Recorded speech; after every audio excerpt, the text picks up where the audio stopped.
Today's video is sponsored by Mizzen. Last time I made a pea protein chicken, it came out pretty good, but I was never able to actually nail down the recipe. So I wanted to create a better version of that recipe. A lot of you have asked for it in the past. So here it is. Today, let's make ourselves a pea protein chicken that tastes really good and is a heck of a lot easier to put together. Okay, so for the last pea protein chicken, we relied on a grain as the binder. And in this pea protein chicken, I want to do the opposite of that. We're gonna be doing something similar in the technique. We're gonna make it a heck of a lot easier, but we're gonna be using our methylcellulose coconut oil fat for our binder. We're gonna start with about 1.5 cups of water. And for this fat, we're gonna be using the methylcellulose along with some arrowroot. Now, arrowroot is a starch. This is gonna be a very thickening and gelling starch. It's gonna work really well to kind of bind everything together once it heats up. The methylcellulose does the same. When it heats, it thickens, so that's gonna really help the texture of this chicken. So start your blender on its slowest speed. Then we're gonna add 1 teaspoon of methylcellulose, slowly drizzling it in there, slowly. Add 1 teaspoon of the arrowroot, and you'll see how this thickens up fairly quick. Then we're gonna do 2 tablespoons of the coconut oil. Now this is room temperature melted coconut oil. You're just going to drip this in. If you go too fast, it will not emulsify. It won't mix up. You'll end up with an oily mess. And then you should see with this coconut oil that it's not nearly as thick as our pucks that we've done in the past. It's just a thicker consistency. This is gonna work great. We're just gonna take a baking sheet, line it with parchment paper, and then we're going to make sure that it is very smooth and pour out our mixture. So this should be fairly thin. We're gonna throw this in the freezer to allow that coconut oil and everything to firm up. It's already kind of started to chunk up a little bit because it is cold in my house. Let's just throw that in and get some firm bits. Now let's move to our pea protein. Now I'm gonna do a mixture of the pea protein and gluten. We're not gonna use a ton of gluten in this recipe. We're gonna do it about 25% gluten. Everything else is gonna be the pea protein and an arrowroot. So it's gonna be mostly pea protein, kind of binded together with those gluten strands. So I'm gonna start with about 1 cup of the pea protein, or around 100 grams of the protein flour. We're gonna do about 30 grams or 3 tablespoons of the gluten flour, vital wheat gluten, 10 grams of the arrowroot, or 1 tablespoon, and 1 teaspoon or 5 grams of the chicken flavor broth powder. If you don't have this, you can use like the not chicken broth or whatever it's called from, I think like Whole Foods sells it. There's a bunch of like chicken flavored broths out there that don't contain any sort of chicken in them. They're vegan. They have like they pack a lot of chicken flavor. So we're gonna use, like I said, 5 grams of that. Now you can also use like a nutritional yeast. I mean, that thunder just knocked spices off my spice rack. That's unbelievable. And then I forgot, we're gonna add 1 teaspoon of methylcellulose to this mixture as well. Grab your blender again. We're gonna dump this mixture, this dry mixture, back into the blender.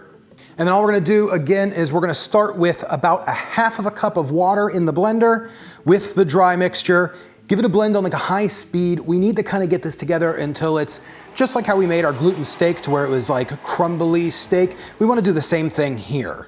Now we want this mixture to be fairly dry. We're not gonna do a whole lot of liquid in the mixture because that's what the other mixture is for, the fat mixture. We're gonna add about another 1/4 cup to this, blend it again, and that should be about it. That should be all of the liquid that we need for this dry portion. And you can see how adding just that little bit of extra water kind of pulled this all together into what looks like a really kind of pulled meat looking product. It looks awesome. So this on its own is pretty epic, just how it is. Now I just want to see really quickly, I know this just went through a mess, so this gluten is probably really tight, but I just want to see how thin I can get this rolled out without any sort of relaxation. And we're already able to get it rolled fairly thin, which is gonna be really nice for what we're doing. All I'm gonna do is I'm just gonna kind of fold this over on some parchment paper. Just gonna throw it back in its bowl. I'm gonna give it a cover, and then we're just gonna let this rest for about 30 or 40 minutes. This is gonna be so awesome. This is gonna be the best chicken replacement that you all have ever seen. I'm really excited about this one. Hey gang, let me tell you a little bit about today's sponsor. Mizzen believes that better tools lead to better cooking experiences and meals, and they are right.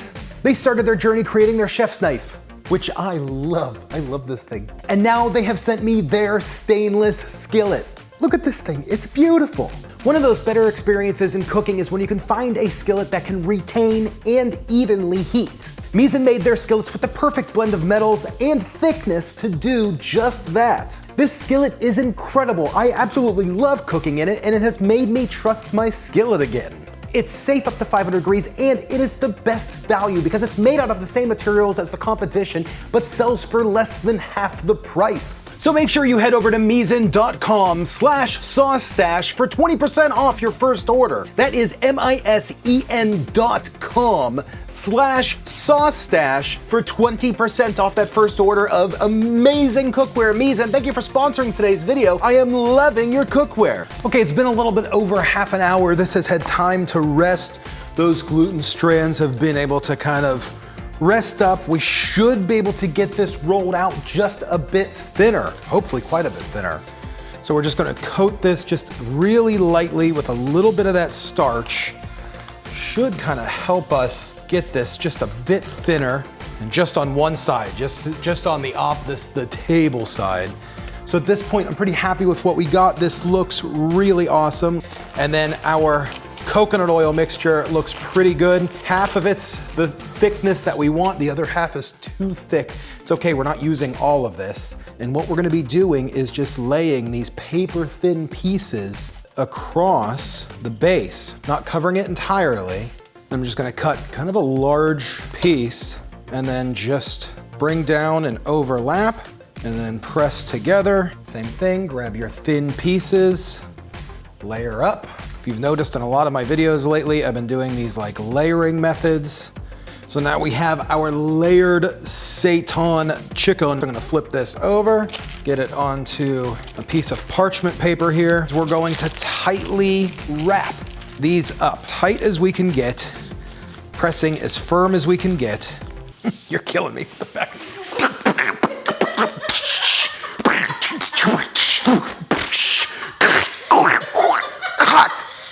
It's like been nonstop. And then we're gonna wrap it up in some foil. We're gonna again wrap very, very tight. So now that this is double, triple wrapped, we're gonna throw it. I have my skillet filled about 1 inch with water. I'm bringing that up to like a slight boil, like a simmer. We're gonna put this foil pack into the boiling water, and we're gonna let this boil for about 45 to 50 minutes. Okay, this has been simmering. Now this isn't the end of it. At this point, all we have to do is we can slice it up, we can cube it, we could do whatever you want, flavor it. Yeah, and it looks beautiful. And the layers don't pool perfectly, which is really nice. They pool in a nice way to give you chunks of chicken. We're gonna season this up with some salt and pepper. I'm gonna grill it in the pan. Oh, I love this. I just love this. And then these will cook up just like chicken. You can cook them in any chicken recipe. Throw some sauce on them, a little bit of fake cheese. You got yourself a chicken parmesan. Look at these pieces of chicken. Perfect. I seasoned them with a little bit of the chicken seasoning, the chicken broth seasoning, and then some salt and pepper. And then when you open these things up, I mean, it's chicken. Meaty, chewy chicken. It has chew and texture. Oh my God, this is good. This is really good.